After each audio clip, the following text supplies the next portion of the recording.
మృగశృంగుని వివాహం దిలీప మహారాజుకు వశిష్ఠుల వారిట్లు చెప్పసాగిరి. పువ్వు వికసించగానే వాసన వేయును, అది ఒకరు నేర్పవలసిన అవసరం లేదు, అది ప్రకృతి నైజం. ఆ విధంగానే మృగశృంగుడు బాల్యదశ నుండి హరినామ సంకీర్తన ఎందు ఆసక్తి కలవాడు. అతనికి 5 సంవత్సరం నిండిన తర్వాత గురుకులంలో చదువు నేర్చుకుని అచ్చట సకల శాస్త్రంలో అతి శ్రద్ధగా నేర్చుకుని అధ్యాపకుల మన్ననను పొందెను. పాండిత్యం సంపాదించే విద్యలు పూర్తయిన తర్వాత తల్లిదండ్రుల ఆనతిపై దేశాటన చేసి అనేక పుణ్యనదుల స్నానమాచరించి మాఘమాస ఫలమును సంపాదించి ఉండెను. కుమారుడు దేశాటన పూర్తి చేసి వచ్చిన తర్వాత అతని తల్లిదండ్రులు కన్యను చూచి వివాహం చేయుటకు నిశ్చయించినారు. మృగశృంగుడు తాను వరించిన సుశీలను మాత్రమే వివాహం చేసుకొందునని తన మనోనిశ్చయం తల్లిదండ్రులకు తెలుపగా కుమారుని ఇష్టానుప్రకారంగా ఒక మంచి ముహూర్తంలో మృగశృంగునికి సుశీలనిచ్చి అతి వైభవంగా వివాహం చేసిరి. సుశీల స్నేహితురాలకు మిగిలిన ఇద్దరు కూడా మృగశృంగుని చూచి, ఆర్య, మా స్నేహితురాలకు సుశీలను పెళ్లి చేసుకున్నట్లే మా ఇద్దరిని కూడా ఈ శుభలగ్నమున పరిణయమాడుమని పలికిరి. మృగశృంగుడు ఆశ్చర్యపడి, అసంభవం, అది ఎట్లా జరుగునని ప్రశ్నించగా, మా సుశీలను పెళ్లాడినట్లే మమ్ము కూడా పెళ్లాడమని ఆడపడుచులు పట్టుబట్టినారు. మరి పురుషునికి ఒక్క భార్యే కదా, ఇద్దరు భార్యలేలా అని మృగశృంగుడు ప్రశ్నించగా, 2-3 యువతులను పురుషుడు వివాహం చేసుకొనుటకు శాస్త్రములు అంగీకరించుచున్నవి కదా.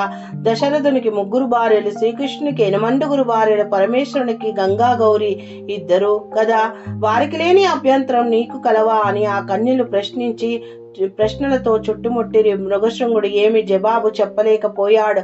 వివాహపు వేడుకలను చూడవచ్చిన అనేక మంది మునివరులు కూడా మృగశృంగునికి అభ్యంతరం తెలుపవలదు. ఈ 2 కన్యల్ని కూడా అభీష్టం నెరవేర్చుమని వారిని దుఃఖించకు, నీకు జయం కలగదు. అయినను ఇటువంటి ఘటనలు మున్ను అనేకములు జరిగినవని పలికిరి. పెద్దలందరి అభిమతం ప్రకారము మృగశృంగుడు ఆ 2 కన్యల్ని కూడా వివాహం చేసుకున్నాడు. ఈ విధంగా మృగశృంగుడి వృత్తాంతం దిలీపునికి వివరించగా, మహర్షి, వివాహములు ఎన్ని విధములు, వాటి వివరములు తెలియచేయమని సంతృప్తి చేయుడని ప్రార్థించగా, వశిష్ఠుల వారు మరలా ఇట్టు చెప్పసాగి, రాజా, వివాహములు ఎన్ని విధములు, వాటి వివరములు చెప్పదని సావధానుడవై ఆలకింపుము. బ్రాహ్మణ కన్యకు బాగుగా శృంగారించి వరుణ్ణి పిలిపించి చేయి వివాహమునకి బ్రాహ్మము అని పేరు. దైవము, యజ్ఞం చేయువానికి యజ్ఞం చేయుటకు వధువుని ఇచ్చి పెళ్లి చేయుటకు దైవము అని పేరు. హర్షము, పెళ్లి కుమారుని నుండి 2 గోవులను పుచ్చుకొని అతనికి పెళ్లి కూతురునిచ్చి పెళ్లి చేయుదానిని హర్షము అని అందురు. ప్రజాపాత్యము, ధర్మం కోసం దంపతులను కట్టుబడి ఉండమని దీవించి చేయు వివాహమునకు ప్రజాపాత్యము అని పేరు. అసురము, డబ్బు పుచ్చుకొని కన్యను ఇచ్చి వివాహం చేయడానికి అసుర అని పేరు.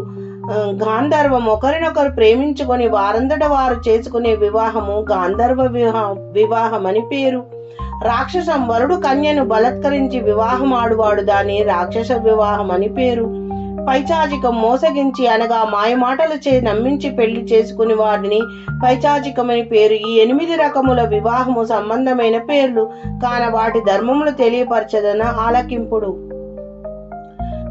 గృహస్థాశ్రమ లక్షణములు, మంచి నడవడితో ఇహపర సాధించాలనుకునే ఈ గృహస్థాశ్రమం ఒక్కటే సరియైన మార్గం. భార్యాభర్త అనుకూలంగా ఉన్నంతలో తృప్తి చెందుట, దైవభక్తితో నడుచుకునుట, అతిథి సత్కారములు ఆచరించుట మొదలగు సద్గుణములతో నడుచుకునేవాడు సరియైన గృహస్థుడనబడు. నోములు నోచుట, వ్రతములు చేయుట, పర్వదినములలో ఉపవాసం నుండి, కార్తీక మాసం నందు, మాఘమాసం నందు నదీ స్నానము చేసి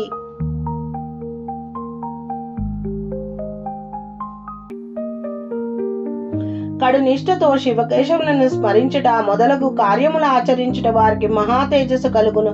ప్రాతకాలం నిద్ర లేచి నుండి భగవంతుని స్మరించుకొని లేచి కాలకృత్యములు తీర్చుకొని స్నానం చేసి నిష్ఠతో భగవంతుని పూజించవలను. కార్తీక మాసమందు, మాఘమాసమందు, వైశాఖ మాసమందు తన శక్తి కొలది దాన ధర్మములు చేసినచో గొప్ప ఫలం కలుగును. కాన ప్రతి మనుషుడు ఇహ సౌఖ్యముల కాక పరలోకముల గూర్చి కూడా ఆలోచించవలను. ప్రతివతా లక్షణములు, పురుషుడు తనకు సద్గతి కలిగి నిమిత్తము లేక ఘనకార్యములు చేసిన కాని మంచి ఫలం పొందలేకపోతున్నాడు. అటలనే ప్రతి స్త్రీ తన భర్తను దైవంగా భావించి మనసారా ఆరాధించవలను. తన భర్త యొక్క మంచి గుణములనే స్వీకరించవలను కాని అందాన్ని ఆకారాన్ని చూసి మోసపోకూడదు. అటులనే పురుషులు స్త్రీ యొక్క అందమునే చూడక శీలము గుణమును లెక్కించి ప్రేమతో ఆదరించవలను. ఈ విధంగా స్త్రీ పురుషులు ఇద్దరు అన్యోన్య అనురాగంతో కాపురం చేసిన ఎడల ఆ సంసారం ఎంతో బాగుండు. ఉత్తమ స్త్రీ తన భర్తను ఏ విధంగా ప్రేమతో సేవించినా ఆ విధంగానే అత్తమామల సేవను అతిథి సేవల యందు కూడా తగు భక్తి శ్రద్ధలతో చేసిన ఎడల అట్టి స్త్రీకి సద్గతి కలుగును. భార్య తన భర్త ఆలోచన యందు మంత్రి వలె సలహాలు ఇవ్వవలెను. పనిపాటల యందు సేవకురాలై నడుచుకొనవలెను. భోజనం వడ్డించినప్పుడు తల్లి వలె కుమారునికి ఎంతో ఆప్యాయంగా భోజనం పెట్టును ఆ విధంగా భర్తకు భోజనం వడ్డించవలను. శయనమందిరమున వేశ్య వలె భర్తకు ఆనందం కలగచేయవలను. రూపంలో లక్ష్మీదేవి వలె ఉండవలను. ఓర్పులో సహనం వహించటలో భూదేవి అంత పోలి ఉండవలు. ఈ విధంగా ఏ స్త్రీ నడుచుకొనునో ఆమెయే ఉత్తమ స్త్రీ అనబడును.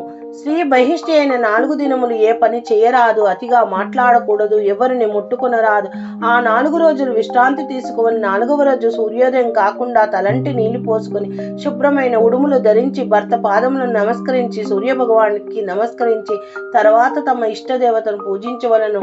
ఎటువంటి సమయమునందైనా భర్తను భుజించకుండా తాను భుజించకూడదు. ఇటువంటి లక్ష్యంను కలిగి ఉన్న ఆ 3 కన్యలు మృగశృంగుడు పెళ్లాడి ఆనందంతో కాలం గడుపుచుండెను.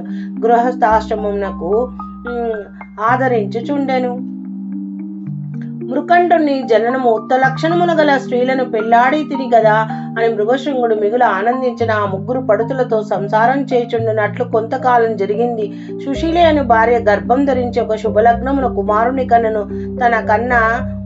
తన కుమారుడు అన్ని విద్యలందు గొప్ప ప్రావీణుడు కావాలనని ఆశ కలవాడై జాతకర్మములు జరిపించి కుమారునికి మృకండు అని నామకరణం చేసెను. మృకండు దినదినాభి ప్రవర్ధమానుడై తల్లిదండ్రుల ఎడల బంధుజనుల ఎడల పెద్దల ఎడల భయభక్తులు కలిగి పెరుగుచుండెను. 5 ఏళ్లు నిండినవి మృగశృంగుడు మృకండునికి ఉపనయనం చేసి విద్యను అభ్యసించుటకై గురుకులమునకు పంపించినాడు. గురుకులములో గురువు చెప్పిన సకల శాస్త్రం నేర్చుకుని సకల లక్షణాయుతుడై గురువు యొక్క మన్ననలు పొందుచు యుక్త వయసు వచ్చే వరకు చదివి సకల శాస్త్రములందు ప్రావీణ్యతను సంపాదించి మృకండు విద్యను పూర్తి చేసుకుని తల్లిదండ్రుల కడకు వచ్చిన మరికొంత కాలంకు మరుద్వతి అనే కన్యతో వివాహం చేసి ఆనాటి నుండి మృకండు గృహస్థాశ్రమును స్వీకరించెను. మృగశృంగుని మిగిలిన 2 భార్యలకు కూడా పుత్రులు జన్మించినందున వారి కూడా అన్ని విద్యలు నేర్పిరి. పెద్దవారులైన తర్వాత వివాహం చేసిన తన కుటుంబం అంతయు మాఘమాసంలో స్నానములు జపములు దాన ధర్మములు మరింత నిష్ఠతో జరపవలసిందిగా ప్రోత్సహించేడివాడు.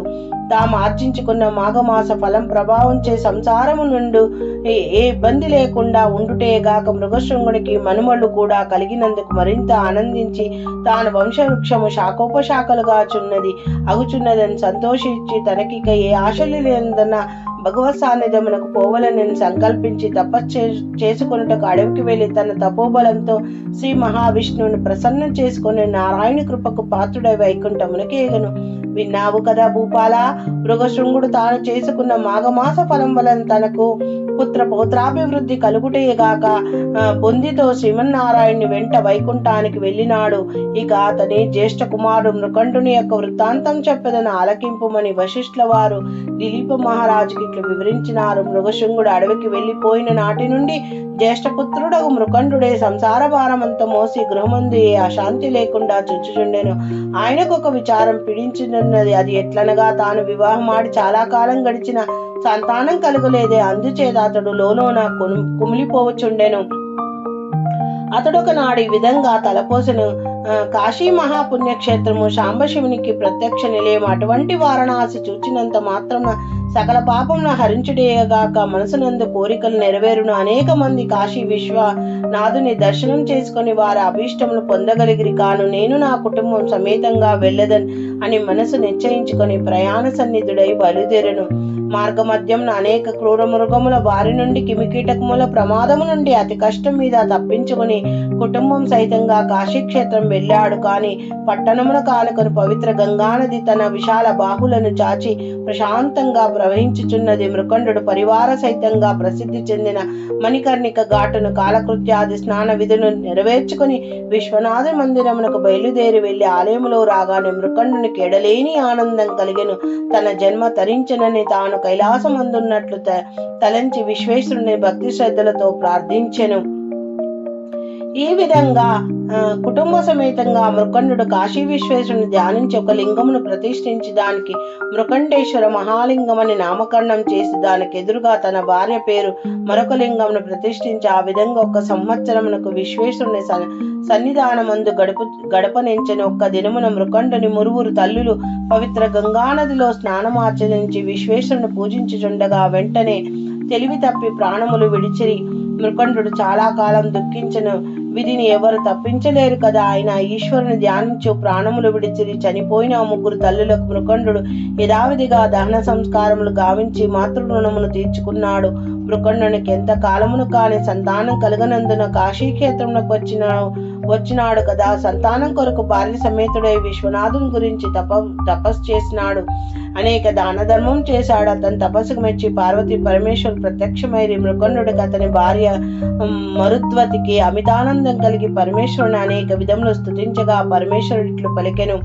మహాముని, మీ భక్తికి ఎంతయో సంతసించినారు. మీరు చేయు తపస్సు మమ్మెంతో ఆకర్షించినది.